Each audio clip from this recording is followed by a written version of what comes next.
नमस्कार, मी श्वेता अंकले. तरुण भारतच्या न्यूज बुलेटिन मध्ये आपल्या सर्वांचे स्वागत. आता पाहूया ठळक घडामोडी.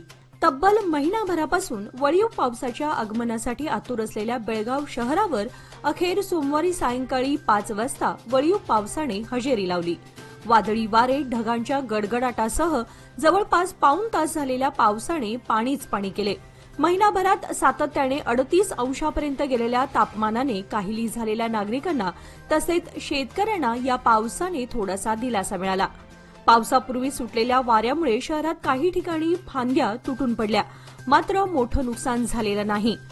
मार्चच्या शेवटच्या दिवशी शहरात तसेच जिल्ह्यातील काही भागात पावसाने कमी जास्त हजेरी लावली. सोमवारी सकाळपासून तापमान 39 अंशावर गेले होते. काल रविवारी तालुक्यातील पश्चिम परिसरामध्ये पावसाने हजेरी लावल्यानं जिल्ह्यात इतरत्र पावसाची चिन्हे होती.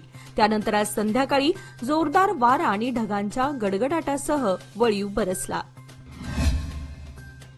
लाखो भाविकांचे श्रद्धास्थान असलेल्या श्री स्वामी समर्थ महाराजांचा प्रकट दिन सोहळा शहरातील देशपांडे गल्ली व कडोलकर गल्लीत हजारो भाविकांच्या उपस्थितीत मोठ्या भक्तिभावाने पार पडला. पहाटे 5 वाजता श्रींची काकड आरती मंदिरात करण्यात आली. त्यानंतर स्वामी भक्तांच्या गर्दीमुळे स्वामींचे मंदिर भाविकांनी फुलून गेले होते. स्वामी भक्तांना श्रीफळ, खडीसाखर व महाप्रसाद देण्यात आले. सत्संग, महिला भजनी मंडळ, पुष्प वाहण्यात आले. त्यानंतर पाळणा कार्यक्रम संपन्न झाला. भजन, गीत व आरती होऊन स्वामींचा जन्मोत्सव साजरा करण्यात आला. दिवसभरात हजारो स्वामी भक्तांनी स्वामींचे दर्शन घेतले. मुस्लिम बांधवांचा पवित्र सण म्हणून ओळखली जाणारी रमजान ईद शहरामध्ये सोमवारी उत्साहात साजरी करण्यात आली. पारंपरिक पद्धतीने अंजुमन येथील ईदगाह मैदानावर सामुदायिक नमाज पठण करून मुस्लिम बांधवांनी एकमेकांना शुभेच्छा दिल्या. मुस्लिम बांधवांनी श्रद्धा आणि भावनेने रोजे करून रमजान ईद साजरी केली. या निमित्ताने घरी खाद्यपदार्थांची रेलचेल पाहायला मिळाली. दूध, सुकामेवा आणि शिरखुर्माचाही बेत आखण्यात आला होता. रोजा कालावधीमध्ये विविध सौंदर्य प्रसाधने, सुकामेवा, खजूर आदींची मागणी वाढली होती. त्यामुळे बाजारातही मुस्लिम बांधवांची रेलचेल पाहायला मिळाली.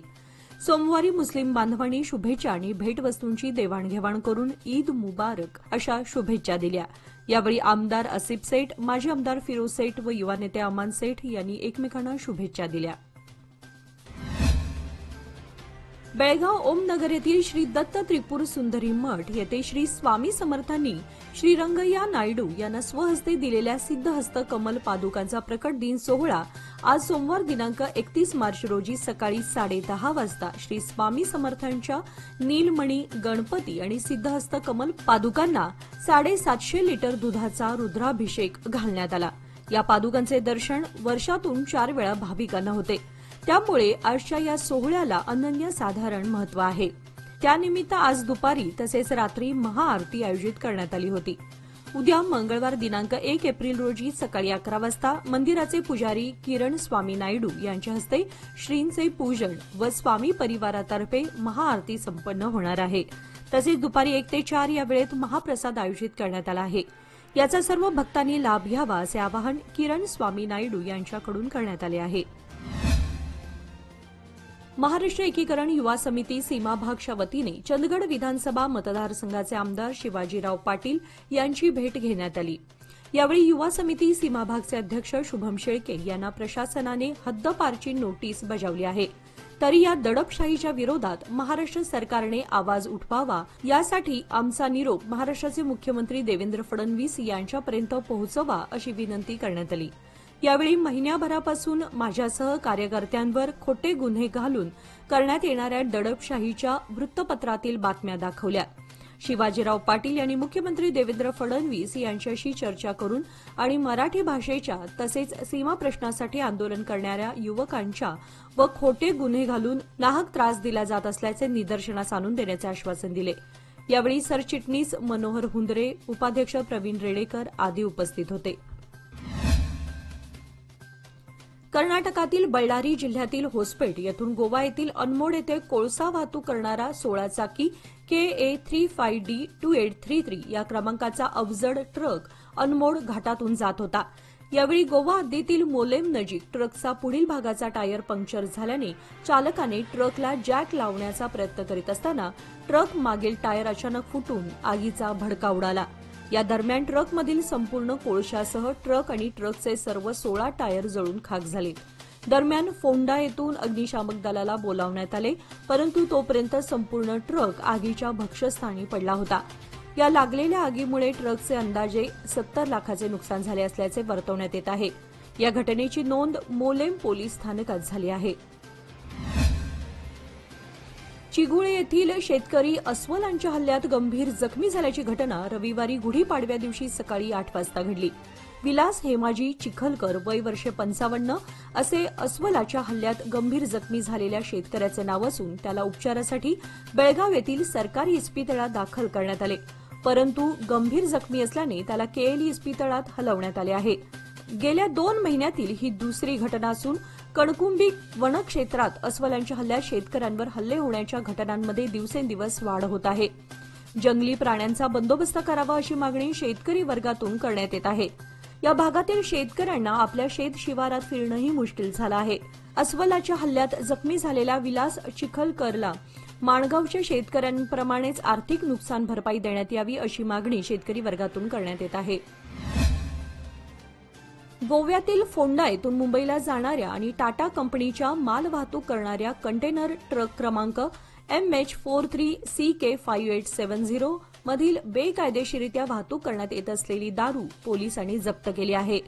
सदरची घटना शनिवार दिनांक 29 मार्च रोजी रात्री अनमोल घाट येथे घडली. या कंटेनरच्या मागील भागामध्ये बर्जर पेंट्सचे 81 बॉक्स आणि 374 ड्रम्स भरून ठेवण्यात आले होते. मात्र केबिनच्या वर कृत्रिम कंपार्टमेंट तयार करून त्यामध्ये बेकायदेशीरित्या 750 ml रॉयल ग्रीन व्हिस्कीच्या 20 दारूच्या पेट्या आणि 750 ml ऑक्सस्मिथ गोल्ड व्हिस्कीच्या 10 दारूच्या पेट्या अत्यंत सावधगिरीने त्या मुंबईतील भिवंडी येथे वाहतूक करण्यात येत होती. दरम्यान अधिकाऱ्यांनी वाहन आणि अवैध दारू जप्त करून आरोपी भवन बिन मुरारजी गांधी राहणार नवी मुंबई सेक्टर 7 याला अटक करून त्यास न्यायालयात हजर केले. पोलीस अधिक चौकशी करत आहेत. अस्मिता एंटरप्राइजेस आम्ही आपल्या घरी किंवा व्यवसायाच्या ठिकाणी कीटक नियंत्रण आणि निर्जंतुकीकरण सेवा A to Z pest control सोल्युशनद्वारे पुरवितो. आमची वैशिष्ट्ये आमच्याकडील औषधांमुळे झुरळ, डास, उंदीर, मुंग्या, पिसवा, ढेकूण आणि वाळवींना प्रतिबंधित करून त्यांचा नायनाट होतो. वार्षिक कराराद्वारे सुरक्षित आणि निरोगी पर्यावरण राखण्यास मदत करतो. अधिक माहितीसाठी आजच संपर्क साधा. अस्मिता एंटरप्राइजेस बेळगाव. मोबाईल क्रमांक 8971597642 किंवा 7676702944. हिंदू संघटनाच्या कार्यकर्त्यांना पोलिसांनी टार्गेट केल्याचा आरोप करत शनिवारी मध्यरात्री बजरंग दलाच्या कार्यकर्त्यांनी शहापूर पोलीस स्थानकासमोर धरणे आंदोलन केले. कार्यकर्त्यांबरोबर धरणे धरण्यामध्ये महिलांचाही मोठा सहभाग होता. हिंदू संघटनांच्या सर्वसामान्य कार्यकर्त्यांवर तडीपाराशी कारवाई करण्यासाठी हालचाली सुरू आहेत. पोलिसांच्या या कृतीविरोधात कार्यकर्त्यांनी पोलीस स्थानकासमोर धरणे आंदोलन केले. मध्यरात्री जोरदार घोषणाबाजी करत कृष्णा भट्ट यांच्या नेतृत्वाखाली शेकडो कार्यकर्त्यांनी पोलीस स्थानकासमोर ठाण मांडले होते. पांगुळगल्ली येथील अश्वत्थामा मंदिरावर दगडफेकीची घटना घडली होती. दगडफेक करण्यावर कारवाई करावी या मागणीसाठी पोलीस आयुक्त कार्यालयावर मोर्चा काढण्यात आला होता. मोठ्याने सहभागी झालेल्या कार्यकर्त्यांना तडीपार करण्याची कारवाई करण्यात येत आहे.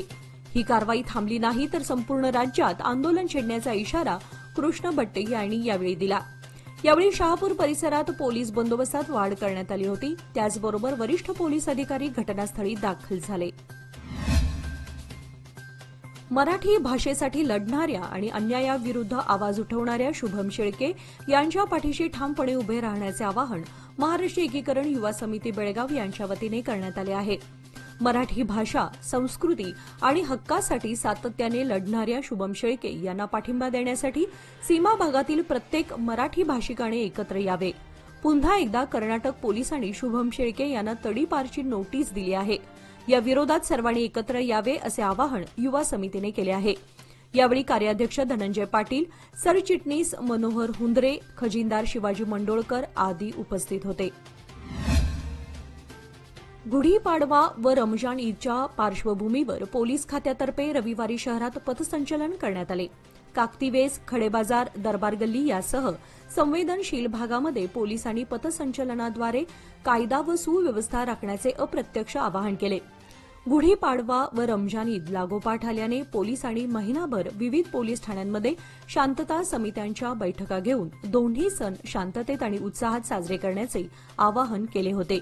या पथसंचलनात राज्य राखीव दल व स्थानिक पोलिसांच्या तुकड्यांनी भाग घेतला होता. बेळगाव शहरातील काही भागाला पाणी पुरवठा करणारी गांधी चौक परिसरातील मुख्य पाईपलाईन फुटून गळती लागल्याची घटना सोमवारी दुपारी घडली. गळती लागल्याने हजारो लिटर पाणी वाया गेल्यानं नागरिकांनी नाराजी व्यक्त केली. अचानक फुटलेल्या पाण्याच्या पाईपमुळे हजारो लिटर पाणी वाया जात परिसरात पाण्याचं तलाव निर्माण झालं होतं. बेळगाव येथील नार्वेकर गल्लीतील ज्योतिर्लिंग देवस्थानमध्ये गुरुवार दिनांक 3 एप्रिल रोजी ज्योतिबा देवाचा प्रकट दिन साजरा करण्यात येणार आहे. यावेळी ज्योतिबाची विधिवत पूजा करण्यात येणार आहे. तसेच केदार ग्रंथाचे पठण करण्यात येणार असून 12 वाजता आरती करून तीर्थप्रसाद वाटप होणार आहे. त्यानंतर ज्योतिबा देवाचा जप करण्यात येणार आहे. यावेळी भाविकांनी मंदिरात उपस्थित राहावे असे आवाहन देखील करण्यात आले आहे, असे दादा महाराज अष्टेकर भक्त मंडळातर्फे कळवण्यात आले आहे. बेळगाव येथील सिरॅमिक कामगार आणि शाहूनगर वसाहतीतील रहिवाशांच्या जमिनीसाठी गेल्या काही वर्षांपासून वाद सुरू आहे. सिरॅमिक कर्मचाऱ्यांनी याबाबत न्यायालयात दाद मागितल्यानंतर न्यायालयाने अन्य कोणत्याही जागेत हस्तक्षेप करू नये असा निर्वाळा देऊन सिरॅमिक कर्मचाऱ्यांनी आपल्या जागेचा उपभोग घ्यावा असा आदेश न्यायालयाने दिल्याने गेल्या काही दिवसांपासून सिरॅमिक कर्मचारी आपल्या जागेची साफसफाई करून गुढीपाडव्याच्या मुहूर्तावर भूमिपूजन करण्यात येत असताना शाहूनगर वसाहतीतील नागरिकांनी अचानक सिरॅमिक कर्मचाऱ्यांवर हल्ला चढवला.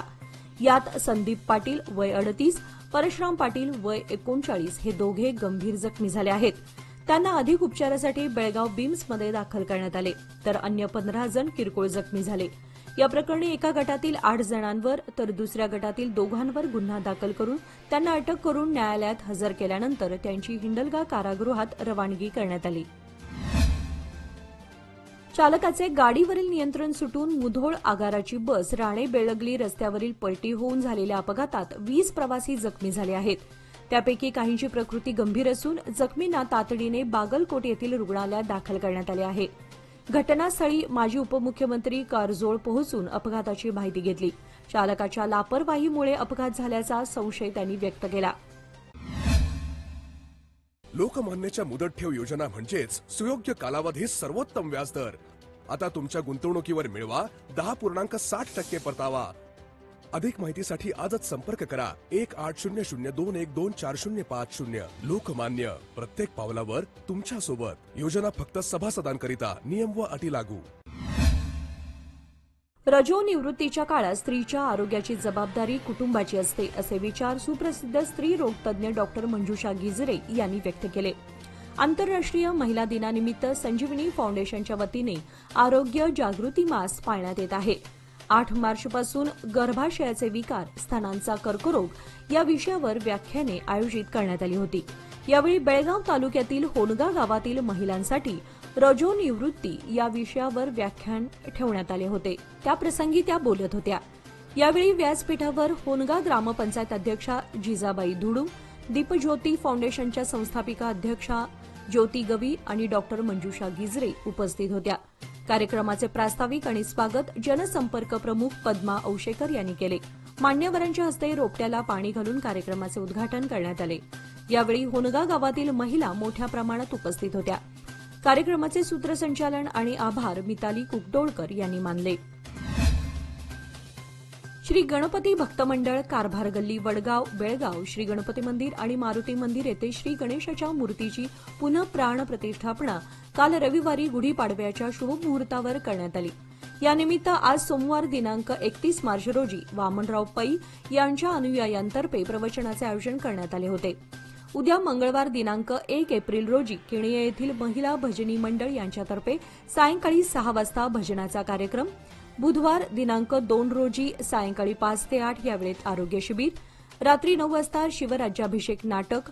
गुरुवारी दिनांक 3 रोजी कारलगा येथील मंडळींकडून संत एकनाथ महाराज यांचे रात्री 10 वाजता सोंगी भारूड भजन. शुक्रवार दिनांक 4 रोजी अथणी येथील शाहीर प्रदीप सुतार यांच्या वतीने रात्री 7 ते 10 वाजता पोवाड्याचा कार्यक्रम सादर करण्यात येणार आहे. तसेच रविवार दिनांक 6 एप्रिल रोजी गणहोम, सत्यनारायण पूजा व सायंकाळी महाप्रसादाने सोहळ्याची सांगता होणार आहे. याचा सर्व भक्त मंडळींनी लाभ घ्यावा असे आवाहन श्री गणपती भक्त मंडळाच्या वतीने करण्यात आले आहे.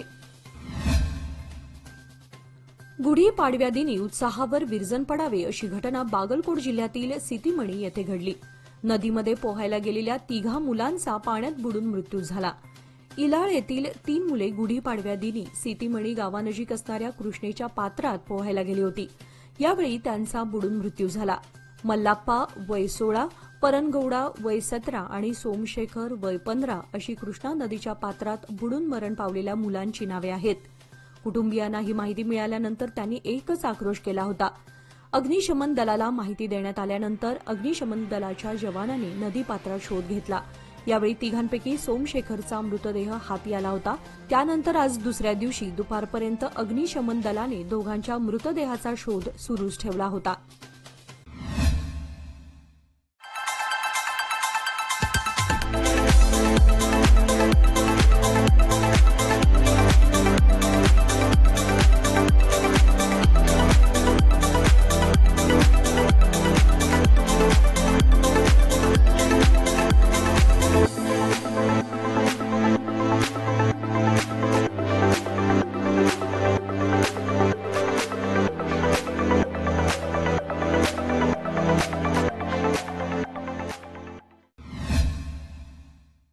गुढीपाडव्याच्या शुभमुहूर्तावर हिंडलगा येथील हुतात्मा स्मारकाच्या जागेमध्ये बेळगाव तालुका महाराष्ट्र एकीकरण समितीच्या पुढाकाराने हुतात्मा भवन उभारणीचे भूमिपूजन करण्यात आले. तालुका महाराष्ट्र एकीकरण समितीचे कार्याध्यक्ष RM चौगुले यांच्या शुभ हस्ते भूमिपूजन करण्यात आले. गेल्या अनेक वर्षांपासून हे स्मारक उभे राहावे अशी सीमावासीयांची इच्छा होती. 1995 साली तालुका महाराष्ट्र एकीकरण समितीच्या पुढाकाराने हिंडलगा येथे जागा खरेदी करण्यात आली होती. जवळपास 30 वर्षे प्रतीक्षेत असणाऱ्या हुतात्मा भवनच्या कामाला अखेर 2025 वर्षाचा पाडव्याचा मुहूर्त लागला.